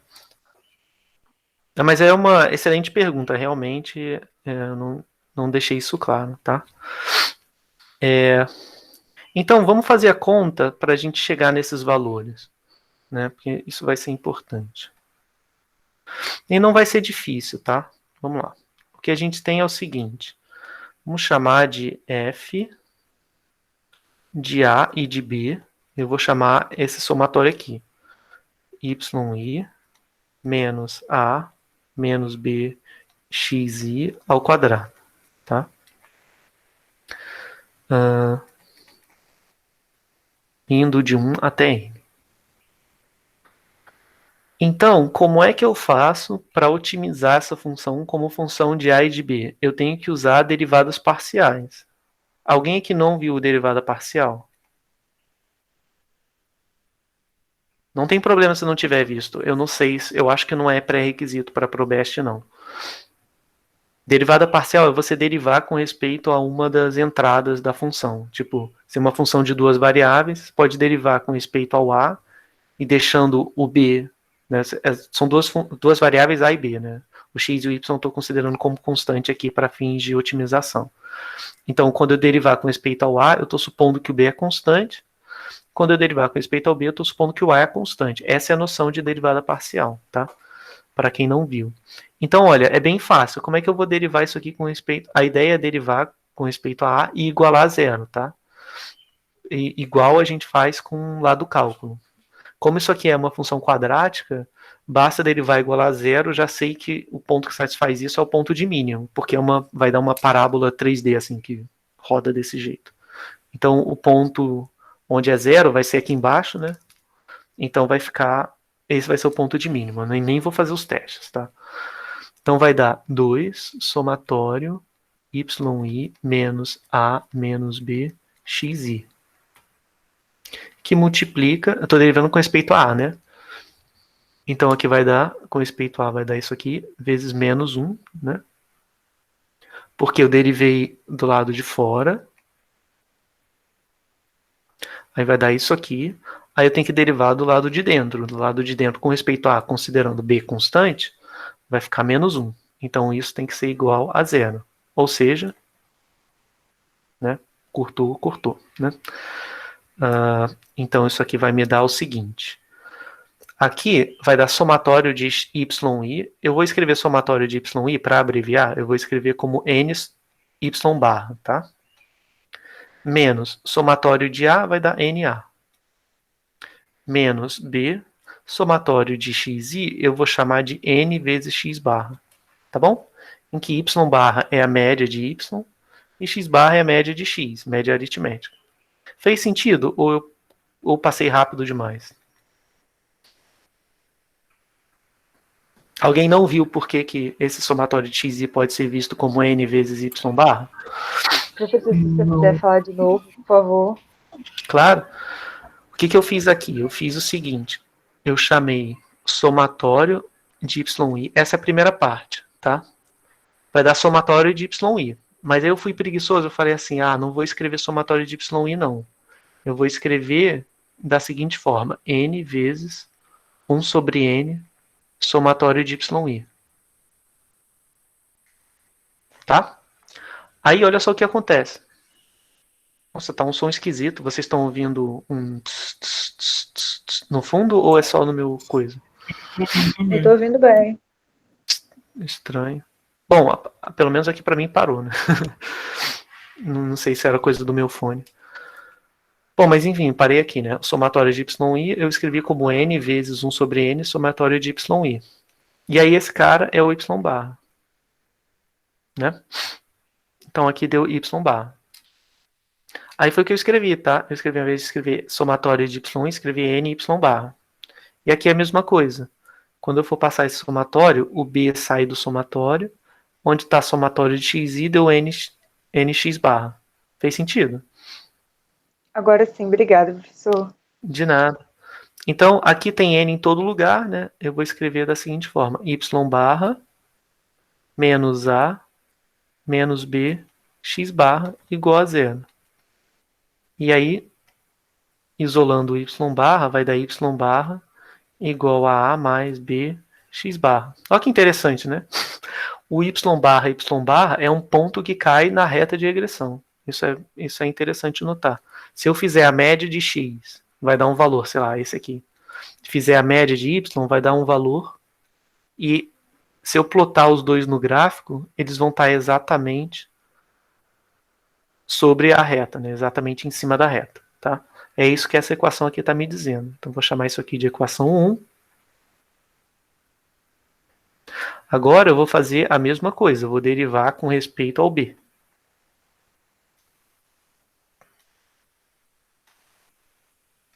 Então, derivando com respeito a b, vai ficar bem parecido. Vai dar 2, somatório, indo de 1 até n, yi menos a menos b, xi, tá?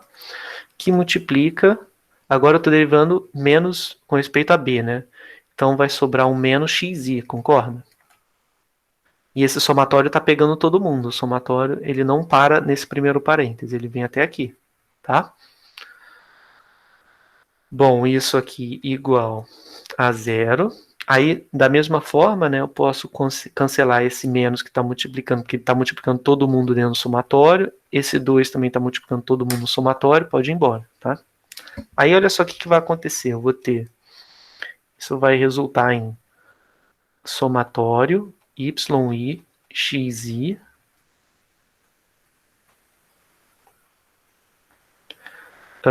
menos a, que multiplica somatório de xi, né?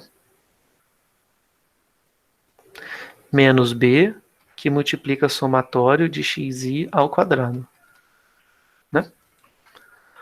Deixa eu ver se foi isso. Menos b... Isso igual a zero. Será que eu já posso usar isso como a equação 2?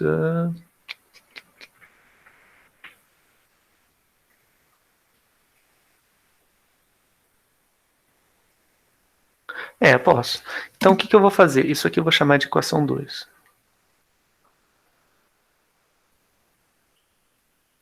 Não, acho que é melhor eu fazer só mais uma simplificaçãozinha antes de fazer isso. Aqui eu vou usar o mesmo princípio de antes, tá? Eu vou omitir os índices aqui, mas vocês sabem que é indo de 1 até n, tá? Menos A. Aqui é somatória de xi, eu vou colocar ANX barra. E aqui é somatória de xi quadrado. Aqui eu vou manter, tá? Menos B, somatória de xi quadrado. Agora sim, igual a zero, eu vou chamar isso aqui de equação 2.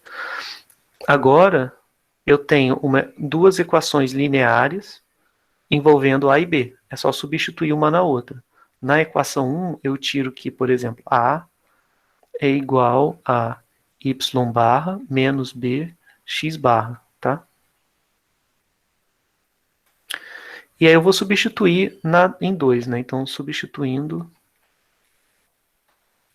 1 em 2. O que eu vou ter? Se eu substituir 1 no 2, eu vou ter somatório yi, xi, menos. Agora o A é y barra menos bx barra, que multiplica nx barra, menos b, somatório xi quadrado. Eu acabei colocando também. Somatório xi quadrado igual a zero, tá? Então vamos lá. Agora só a única constante que tem é o b, né? O resto tudo meio que eu já sei, né? Tudo coisa que depende da amostra. Então é fácil de calcular. O que vai dar? Vai dar somatório yi, xi, menos y barra, x barra, menos b, n, x barra ao quadrado, menos b, somatório de xi ao quadrado, igual a zero. Agora, eu vou passar esses caras para o lado de lá, vai dar y barra, x barra, menos somatório, yi, xi, né? Igual a... Ih, inverti tudo... Nossa, que estranho. Peraí. Deixa eu fazer decente. Eu vou colocar aqui o b em evidência. Então vai ficar menos b, que multiplica x barra ao quadrado, menos somatório de xi quadrado, igual a... Aí passou esse cara para lá, vai dar y barra, x Professor. barra... Oi, pode falar. Então, ali quando você substituiu o A, você não distribuiu o menos, tem que distribuir o menos, não? Tipo, não ficaria mais B, N, X barra ao quadrado? É verdade, é verdade. Obrigado. Isso aí daria problema lá na frente. Valeu, muito obrigado. Então aqui eu posso colocar só o b em evidência. Vai ficar x barra ao quadrado menos somatório x quadrado. Muito obrigado. Aí deu isso aqui mesmo ou troquei o sinal? Agora, daqui para cá, menos... olha, tem mais um erro aqui, porque tinha um n que eu esqueci, então... Menos n, que multiplica y barra x barra, mais b... Aqui é mais b, n, x barra ao quadrado. Tá, beleza, parece que tá tudo certo. Agora, quando eu for olhar para cá, aqui vai ter um n, porque eu der o n que eu coloquei aqui que eu tinha esquecido. É no somatório de x. Aí, beleza.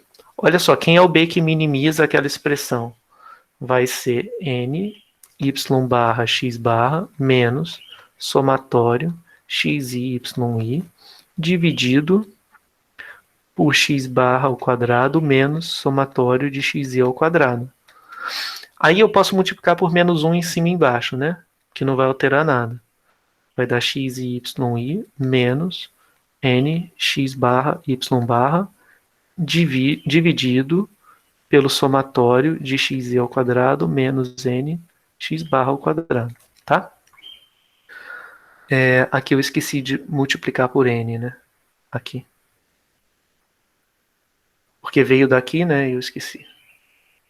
Nossa, tá, depois de tantos erros.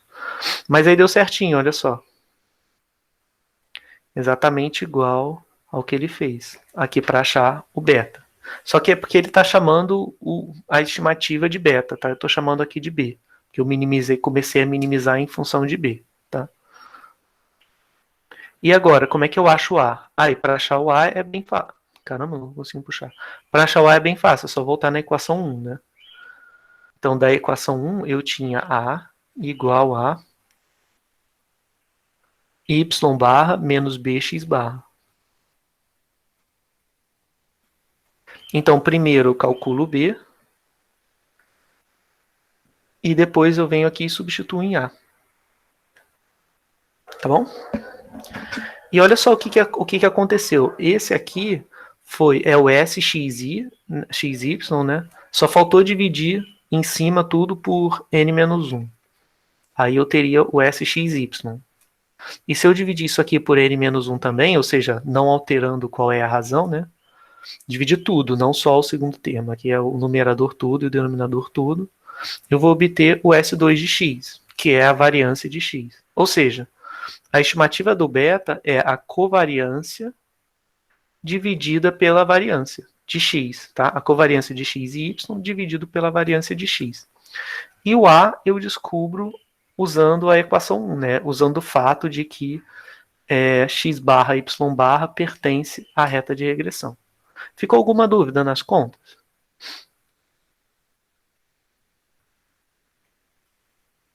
Ou deu para acompanhar? Acho que deu pra acompanhar sim. Beleza. Então, essa é a justificativa, né? Eu não sei se vocês já tinham visto essas contas antes, mas, enfim, eu acho que é interessante fazer pelo menos uma vez, porque dá para entender exatamente o que está sendo feito. Eu defino uma função de duas variáveis, que é a função que me dá a soma dos quadrados dos erros, né, dos resíduos, e eu quero que essa soma seja a menor possível, e isso é uma função de duas variáveis. O que eu faço? Derivo com respeito às duas variáveis, igual a zero, e pronto. Aquele vai ser o ponto de mínimo, tá? Então, uma vez feito isso, é bem simples calcular a reta de regressão. Basta eu usar essa fórmula, tá? Aqui, como já está no final, eu não vou fazer o exemplo da conta em si com vocês, não, tá? Eu vou deixar mais como exercício. Eu espero que não fique muito corrido, mas é que essa primeira parte é só ficar fazendo continha, entendeu?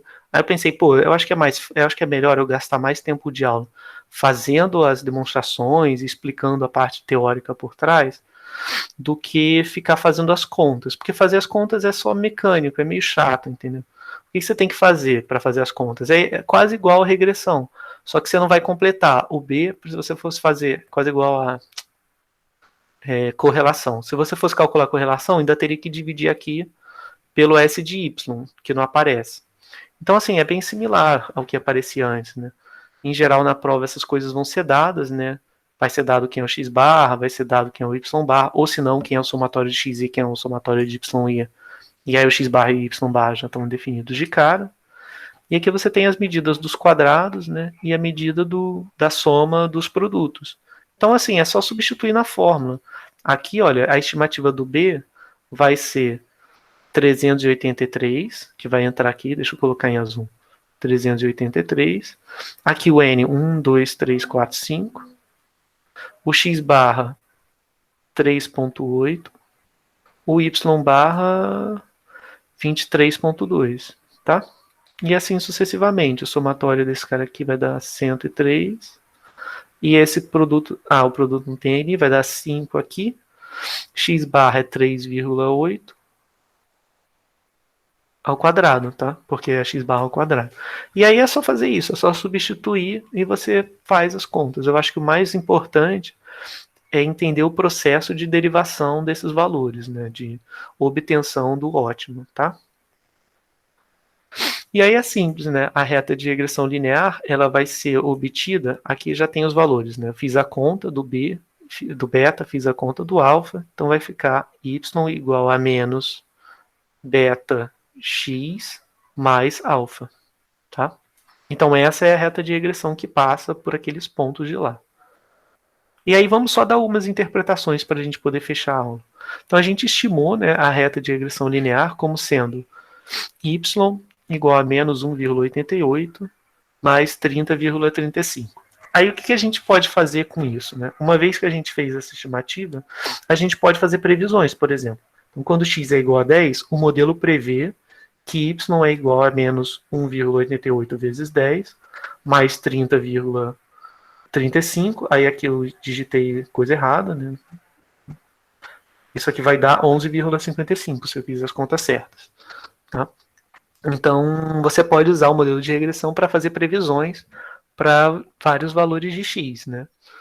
Inclusive para valores de x que você tenha observado, tá? E isso aqui é um exercício interessante. Aqui no caso, 10 eu não observei. Mas se eu colocasse 8, eu teria uma previsão, né, para um valor que foi observado na amostra. E nota que essa previsão não vai ser igual ao ponto que foi observado. É como, por exemplo, a previsão para esse ponto aqui é um ponto que está na reta, que tem essa altura y barra. Não, y chapéu i, tá? Então, isso é interessante de notar, que as minhas previsões, obviamente, não vão coincidir com os pontos observados, tá? Elas vão ser a média do y naquele ponto. E aí tem as interpretações, né? E aqui eu inverti. Droga. Tem que inverter esse cara e esse. Depois eu vou trocar os slides, eu vou consertar esses erros e postar lá. O coeficiente linear, na verdade, a interpretação é o que está aqui embaixo. Tá? Então, o coeficiente linear ou intercepto é quando x é igual a zero, eu espero que y seja igual a 30,35. E o coeficiente angular é que a cada unidade que eu acrescentar em x, o coeficiente angular é esse valor. Eu decresço, né, eu espero uma diminuição de 1,88 unidades em y. E também tem um outro ponto interessante, que é se eu pegar a correlação e elevar ao quadrado, esse valor é o quadrado da correlação, não é a correlação, tá? Ele representa, em um certo sentido, o percentual de variabilidade de y que é explicado por x segundo o modelo de regressão linear. Então isso é bem interessante. Ó. Se eu pegar o coeficiente de correlação, que ele vai ser o maior, que ele vai ser o mais forte quando for próximo de menos 1 ou de 1, elevar ele ao quadrado, vai dar um valor positivo, né? Quanto mais próximo de 1, maior vai ser o percentual, mais próximo de 1 vai ser o percentual, o r ao quadrado. E aí ele vai representar um percentual de variabilidade de y, que é explicado por x na regressão. Então, se os pontos de y forem muito alinhadinhos com x, então essa correlação vai ser muito próxima de 1. E, consequentemente, o R2, né, que é o R ao quadrado, também vai ser muito próximo de 1. Bom, e por último, eu só queria mostrar para vocês que vocês podem usar a reta de regressão, vocês podem usar o conceito de regressão linear para observar funções não lineares de x, né? E é muito simples, porque a minha reta, né, usualmente ela é denotada por yi igual a xi mais b mais epsilon né? O xi é observado. Bom, nada me impede de fazer a conta com a xi, por exemplo, ao quadrado mais b mais epsilon. Por quê? Porque esse cara eu olhei na amostra, eu posso elevar ele ao quadrado e colocar na reta de regressão. Isso vai me dar uma função quadrática, não vai me dar todas as funções quadráticas, porque está faltando o termo linear, que é o termo, sei lá, x vezes c, está faltando aqui somar, né? Mas é uma relação linear. Então, a minha conclusão aqui é que eu posso considerar uma transformação qualquer das minhas covariáveis, das variáveis dependentes, que eu estou denotando por g de xi. Nesse caso, eu tenho y igual a 2 vezes o log de x menos 1. Aqui, não sei porquê, o Chornal ele não coloca as legendas dos gráficos que eu gero. Então, eu tenho que abrir com outro leitor de PDF para mostrar para vocês, mas era isso que estava escrito aqui em cima. Que o y é 2 log de x mais o erro, tá? Mais o erro. Então, aqui, olha, os pontos estão gerados com esse comportamento logarítmico e eu usei a reta de regressão para descobrir qual é a relação logarítmica que tem. Eu só fico um pouco restrito que eu tenho que fazer, que eu só consigo recuperar dessa forma, pelo menos assim, trivialmente falando, eu recupero combinações lineares ou transformações afins de variáveis não, de funções não lineares de x. Aqui eu esqueci de botar o x, tá? Fez sentido?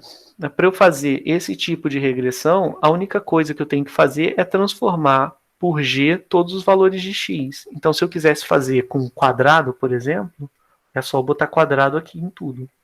Eu posso chamar esse cara, para não confundir nas contas, eu posso chamar esse cara aqui de z, sei lá, zi, né? E aí eu uso as mesmas fórmulas, só que com y, i, zi, ao invés de usar com y, i e xi, tá? Então ele é um método mais geral. E aí mais à frente a gente vê, não mais à frente no curso não, mas mais à frente assim, ao longo da graduação, talvez vocês venham coisas, o tipo de iniciação científica, coisas como splines, que são mais gerais, mas partem do mesmo princípio. É como você usa a regressão linear para recuperar comportamentos não lineares também, tá? Mas o default é, se você usar xi, né, para explicar y, i, você só está recuperando relação linear, tá? Tudo bem? O nome é regressão linear, pode ser enganoso, porque pode parecer que é uma relação, porque está dizendo que é linear em função de x, mas não é exatamente isso. Esse modelo, mesmo quando eu considerar o g de x igual ao log, por exemplo, como eu fiz aqui, mesmo assim, continua sendo um modelo de regressão linear, tá? Por quê? Porque ele é linear nos parâmetros, tá? A definição de linear é como função dos parâmetros, de A e B. Então, como função de A e B, isso aqui é constante. Então, vai ser sempre uma função linear. Por isso que a gente chama, mesmo nesses casos, de regressão linear, tá?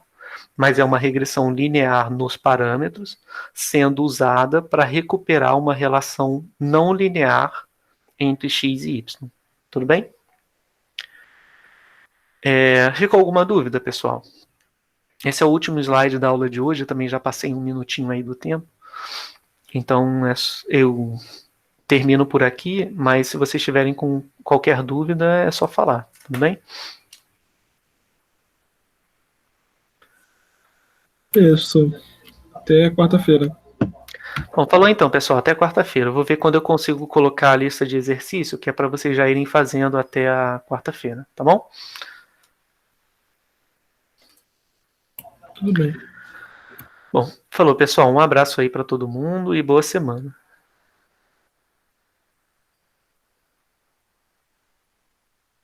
Tá, vamos lá consertar isso.